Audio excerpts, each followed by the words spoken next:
Hello दोस्तों। मैं आप सबसे अभी प्लेग के संदर्भ में चर्चा करना चाहता हूँ। प्लेग एक इन्फेक्शन है जो ह्यूमन बॉडी में या फिर एनिमल की बॉडी में हो सकती है। ये एक बैक्टीरिया से होती है जिसका नाम है एरिसिनिया पेस्टिस। तो प्लेग जो शब्द है इसका अर्थ क्या होता है? प्लेग मतलब होती है महामारी। जैसे कहीं पर कोलरा की आउटब्रेक हुआ, 100-200 आदमी मर गया, तो वो ऐसे को कहते हैं हम प्लेग। जनरल भाषा में जो अंग्रेजी भाषा है कहते प्लेग हुआ, महामारी हुआ, बहुत आदमी मर गया।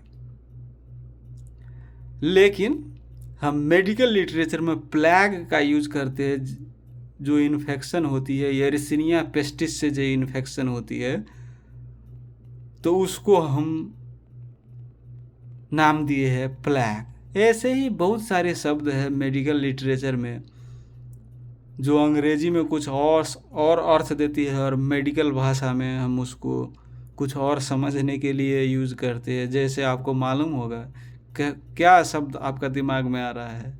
मेरा दिमाग में आ रहा है स्ट्रोक। स्ट्रोक हम जनरली यूज़ करते हैं शब्द जैसे हमारी ब्रेन की ब्लड वेसल ब्लॉक हो गया या फिर ब्रेन में ब्लीड हो गया, तो उसको हम जनरली स्ट्रोक यूज़ करते हैं शब्द मेडिकल भाषा में। लेकिन अंग्रेजी भाषा की जो स्ट्रोक है तो इसका अर्थ होता है कि अचानक से कोई इवेंट हो गया या फिर ब्रेन अटैक भी हो सकता है, जैसे सेरेब्रोवास्कुलर एक्सीडेंट या फिर हीट स्ट्रोक होती है, मतलब बहुत सारी गर्मी होने के कारण से बेहोश हो गया, फेंट हो गया, तो उसको भी हम स्ट्रोक कहते हैं। या फिर सडनली कुछ हो गया तो उसको भी हम स्ट्रोक कहते हैं, अंग्रेजी भाषा की जो स्ट्रोक शब्द है। तो ऐसे बहुत सारी भाषा शब्द सब है, इसका अलग अलग अर्थ होती है मेडिकल भाषा में और अंग्रेजी भाषा में। हम उसके संदर्भ में चर्चा नहीं कर रहे हैं, अभी हम चर्चा कर रहे हैं एर्सिनिया पेस्टिस के संदर्भ में। तो एर्सिनिया शब्द कहाँ से आया? एर्सिनिया एक वैज्ञानिक का नाम था, माइक्रोबायोलॉजिस्ट था। उसने इस बैक्टीरिया के संदर्भ में अध्ययन किया था, तो उसको संबोधन करने के लिए, सम्मान करने के लिए इस बैक्टीरिया का नाम एर्सिनिया रख दिया। पेस्टिस का अर्थ होता है महामारी। 1880 साल के लगभग में एक महामारी हुआ था इस बैक्टीरिया से, और उसको पता लगाया साइंटिस्ट सब ने किस प्रकार के बैक्टीरिया है ये। तो जो साइंटिस्ट सब इसमें इन्वॉल्व हुआ था उसको सम्मान करने के लिए साइंटिस्ट का नाम दे दिया एर्सिनिया, और पेस्टिस का अर्थ होता है महामारी, तो बैक्टीरिया का नाम रख दिया एर्सिनिया पेस्टिस। तो ये बैक्टीरिया हमारे शरीर में कैसे इंटर करती है? ये हमारी शरीर में तो नहीं रहती है बैक्टीरिया, ये हमारी फ्लोरा नहीं है। फ्लोरा कहने का अर्थ जो जितने बैक्टीरिया हमारे शरीर में है, हमारे स्किन में, इंटेस्टिन में, जो हमें हार्म नहीं कर रही है, हमें फ़ायदा नहीं कर रही है तो हार्म भी नहीं कर रही है, तो उसको हम फ्लोरा कहते हैं। तो ये फ्लोरा तो नहीं है, हमारे शरीर में नहीं रहती है, ये बाहर से हमें शरीर में इंटर करती है। तो हमारे शरीर में कैसे इंटर करती है? फ्ली जो होती है, फ्ली मतलब इंसेक्ट होता है, आर्थ्रोपोड, वो रैट को बाइट करता है। रैट मतलब चूहा, उसको बाइट करता है, और रैट की शरीर में ये बैक्टीरिया है तो वो फ्ली की बॉडी में चली जाती है। वही फ्ली हमको बाइट करती है ब्लड सक करने के लिए, तो उस वक़्त ये सलीवा से ये बैक्टीरिया हमारे शरीर में इंजेक्ट कर देती है और ये बैक्टीरिया ब्लड में घूमने लगती है, और जिसके कारण से सेप्सिस हो जाती है। और सेप्सिस से बहुत सारी कॉम्प्लिकेशन होती है, आप जानते हैं, बहुत सारी थ्रोम्बोसिस हो जाती है, ब्लड वेसल में जाम हो जाती है, इन्फार्क्ट हो जाती है अंग सब में। तो एक माध्यम हुई कि फ्ली ने हमको बाइट किया, जैसे फ्ली उड़ रहा था और मुझे यहाँ पर बाइट कर लिया। अब यहाँ पर बाइट कर लिया तो क्या करेगा? ब्लड में जा सकती है बैक्टीरिया डायरेक्टली, या फिर क्या होती है कि यहाँ पर ये बैक्टीरिया को ड्रेन करती है लिम्फेटिक्स। आप जानते हैं हमारी हाथ में पैर में लिम्फेटिक्स वेसल्स है, ये इसको ड्रेन करके ले जाती है लिम्फ नोड में। यहाँ पर बहुत सारे लिम्फ नोड है और वो लिम्फ नोड स्टेशन में ये बैक्टीरिया को मारने की प्रोसेस होती है। लिम्फोसाइट सब इसको, टी सेल सब इसको किल करने की कोशिश करती है और जिसके कारण से बहुत सारी टी सेल लिम्फोसाइट प्रोलिफरेट करती है और लिम्फ नोड स्वेलिंग हो जाती है, क्योंकि वहाँ पर बहुत सारी लिम्फोसाइट एक्टिविटी हो रही है। और वो स्वेलिंग होने के कारण से जो उसकी जो झिल्ली होती है वो तनक जाती है, टाइट हो जाती है और जिसके कारण से दर्द होती है। तो यहाँ पर सूजन हुआ है, लिम्फ नोड स्वेलिंग है, दर्द कर रहा है, तो उसको हम कहते हैं बुबोनिक प्लैग। बूबो का अर्थ होता है स्वेलिंग, बुबो बुबो कहते हैं ना, आप जानते हैं बुबो का क्या शब्द का अर्थ क्या होता है? बुबो का अर्थ स्वेलिंग। तो यहाँ पर स्वेलिंग हुआ है, दर्द कर रहा है, तो उसको कहते हैं बुबोनिक प्लैग। वो कहीं पर भी हो सकता है। मान लीजिए मेरा पैर में फ्ली ने बाइट किया, तो पैर से वो लिम्फेटिक वेसल इंग्वाइनल रीजन में ले जाएगी, ड्रेन करेगी। इंग्वाइनल रीजन में बहुत सारी लिम्फ नोड होती है, वहाँ पर वो इन्फ्लामेशन होगी और इंग्वाइनल लिम्फ नोड की स्वेलिंग हो जाएगी, तो उसको भी कहते हैं बुबोनिक प्लैग। तो एक माध्यम ये हुई कि फ्ली ने हमें बाइट किया।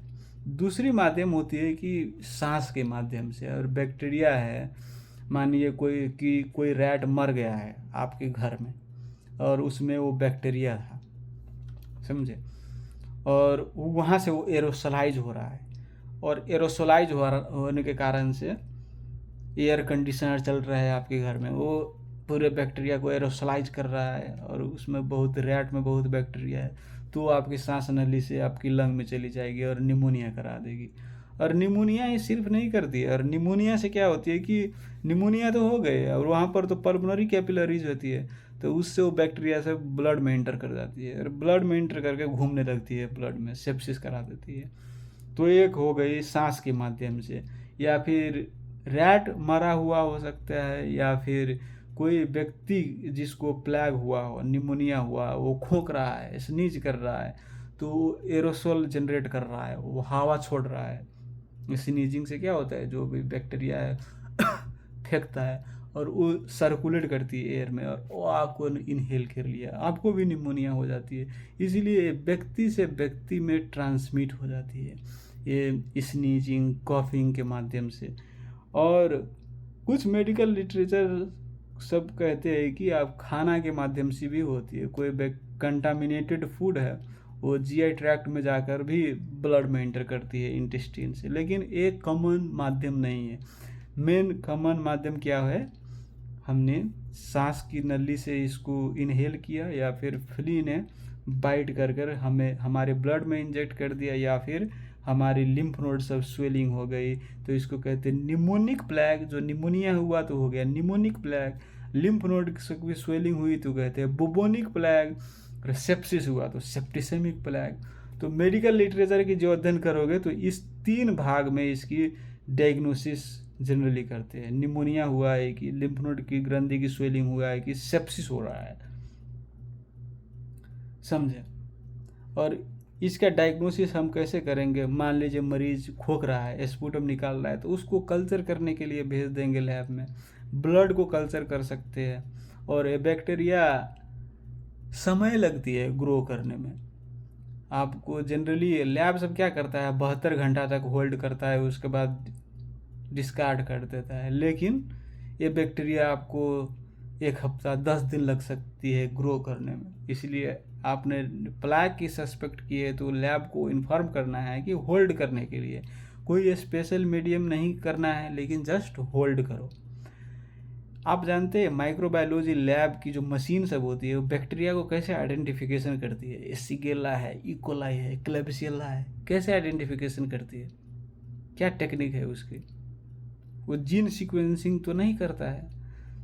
एक जीन सीक्वेंसिंग होता है, क्या क्या बेस पेयर है उसके आधार पर ये बैक्टीरिया की आइडेंटिफिकेशन होती है। लेकिन gene sequencing PCR expensive test है, हम नहीं कर सकते हैं हर एक कल्चर मीडियम में। तो वो क्या करता है, बायोकेमिकल रिएक्शन से आइडेंटिफिकेशन करता है। ऑक्सीडेज टेस्ट, कैटालेज टेस्ट, आप सब ने माइक्रोबायोलॉजी की लैब में किया होगा ये टेस्ट सब। मैं मेडिकल स्कूल में था तो हम सबको करना पड़ता था फर्स्ट ईयर में, ये सब catalase test, oxidase test.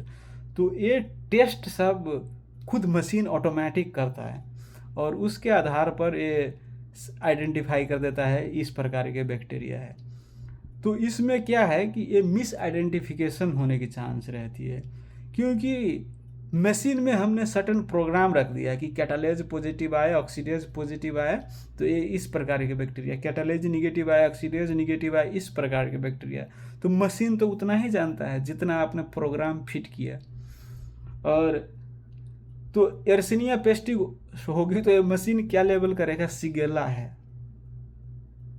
Acinetobacter है, ऑक्सीडेज निगेटिव है, कैटालेज निगेटिव है, ग्राम निगेटिव है, ये लोगरिदम फॉलो करेगा और सिगेला लेबल कर देगा। तो क्या सिगेला है? नहीं है, क्योंकि मशीन हमें एर्सिनिया पेस्टिस को आइडेंटिफाई नहीं कर सकता है। तो आपका खुद दिमाग लगाना पड़ेगा इसमें क्या प्रॉब्लम है। ऑक्सीडेज निगेटिव है, कैटालेज निगेटिव है, ग्राम निगेटिव है और समय लग रहा है ग्रो करने में, तो ये एसिनेटोबैक्टर सिगेला नहीं हो सकती है, एर्सिनिया हो सकती है, क्योंकि मरीज की प्रेजेंटेशन एर्सिनिया जैसी है। तो ये फ्लो है, ये जानने की ज़रूरत है। ये बाईटेक मशीन होती है, ऑटोमेटिक सिस्टम सब जो बैक्टीरिया की आइडेंटिफिकेशन करती है, ये सर्टेन एलोग्रिदम पर काम करती है बायोकेमिकल रिएक्शन से, और उसमें जो आपने सेट किया है उसी को आइडेंटिफिकेशन करता है, जो सेट नहीं किया है उसको आइडेंटिफिकेशन नहीं करता है। और यदि 3-4 ठो बैक्टीरिया है और सेम बायोकेमिकल रिएक्शन फॉलो कर रहा है तो उसको डिफ्रेंशिएट नहीं कर सकेगा, ये इसकी प्रॉब्लम है। या फिर आप जीन सीक्वेंसिंग करोगे, पीसीआर करोगे तो डेफिनेटली आइडेंटिफिकेशन कर देती है सही से, लेकिन वो जनरली हम नहीं करते क्योंकि बहुत महंगा पड़ती है कॉस्ट सब, समझे, इसलिए जनरली हम लैब में वो टेस्ट नहीं करते हैं। और मान लो अब हमने आइडेंटिफिकेशन कर लिया एर्सिनिया पेस्टिस, तो इसका एंटीबायोटिक क्या क्या हम देंगे? जनरली हम जेंटामाइसिन यूज करते हैं या फिर टेट्रासाइक्लिन, डॉक्सीसाइक्लिन, लेवोफ्लॉक्सासिलिन, ये दवाई सब जनरली यूज करते हैं।